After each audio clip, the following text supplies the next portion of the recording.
देखो मेरे जीजा का हाल, जूता गायब है फिलहाल।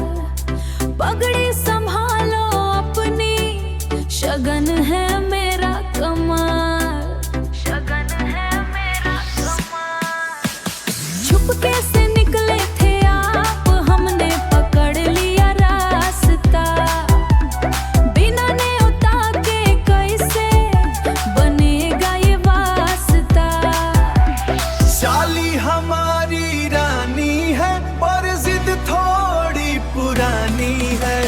झूठा तो मिल जाएगा, मेरी जान फसानी है।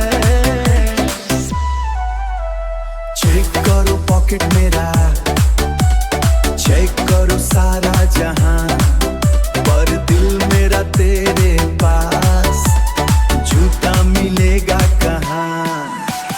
जूता छुपाई, जीजा जी भागे, साली ने पकड़ा रास्ता न छोड़ा। प्यार का रिश्ता सगोन से जोड़ा, सगोन से जोड़ा। मेरा तोहफा है अनमोल, न करना कोई झोल।